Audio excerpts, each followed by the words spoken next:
Hi everybody, my name is Jens Larsen. In this video I'm going to go over a chorus of comping on a 12-bar blues in the key of F. And in this chorus I'm using only drop 2 voicings on the middle string set. So using drop 2 voicings like this with a slightly darker sound is a great way to get sort of a groovy, really swinging hardbop or bebop sound out of your comping. And what I'm going to do is I'm going to show you the different voicings that I'm using in the chorus, and I'm also going to take one of the dominant chords and then talk about how I'm adding extensions to the drop 2 voicings. The sound that I associate with this type of comping is probably mostly West Montgomery, but you will also find this being used by other people like Kenny Burrell or Joe Pass. And in general, the drop 2 voicings are really a huge part of the chord vocabulary of any bop-oriented player. If you want to learn more about jazz guitar, about improvising over chord changes, or checking out some interesting arpeggios or chord voicings, then subscribe to my channel. If you want to make sure not to miss anything, then click the little bell notification icon next to the subscribe button.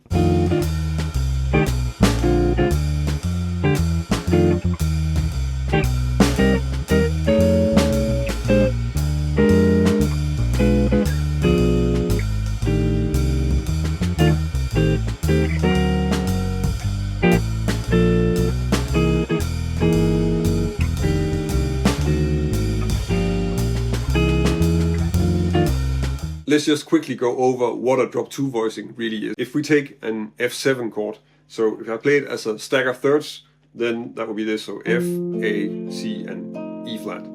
And as you can tell, this is possible to play on guitar, but it's kind of uncomfortable. It's not the most practical way to play a chord.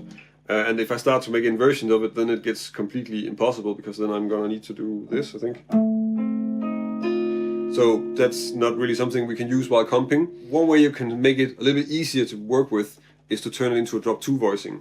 So if I take my original F7 here, if I take the second highest note, so that's the 2, so the second highest note in this is the C, and I take that down an octave to this note, then I have this, which of course doesn't immediately appear to be any easier to play, but in fact I can put this here, and then I have this voicing.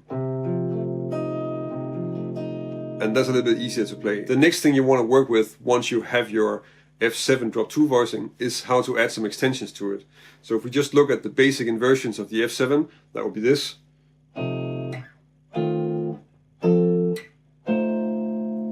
Now there are two things that you can work with that are sort of common rules when you're adding extensions to a chord. And one is that if you want to add a 9 to a chord, then you're going to have the 9 instead of the root. So that means that for this voicing, I'm going to find the F, and then I'm going to take the G instead, which is the 9, and then I'm going to have that voicing. The same goes for this one, and then for this one, and then for this one. So now I have an F7 with a 9. Another thing I can do is that I can take this F7, and then instead of the 5th, so I'm going to find the 5th, and that's in this case the C, and I'm going to replace that with a 13, which is a D, and then I get these voicings.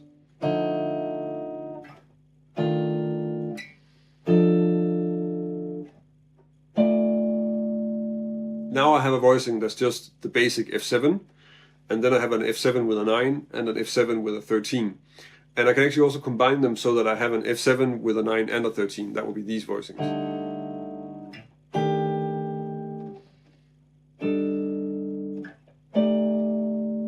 For the first F7 bar, I'm using this F7 with a 13, and then halfway through the bar, I change that into the one where I have the 9 added.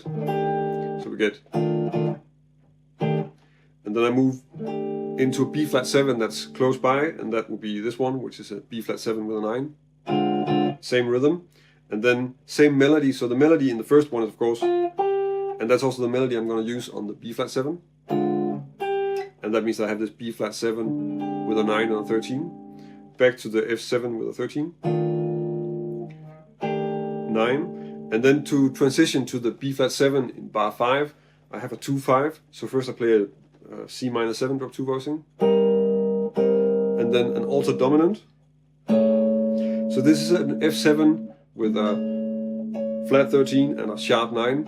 One way of looking at this is also because it is actually similar to this voicing, except it's a tritone away. So you can also think of this as being a B7 with a 13 and a 9. And really using the tritone substitution like this to figure out how to play some alto dominant voicings is a really easy way to just reuse stuff that you already know when you want to find drop 2 voicings for alto dominance. On the 4th degree, we're up around the octave here, and the first voicing is a B flat 7 with a 13 and a 9.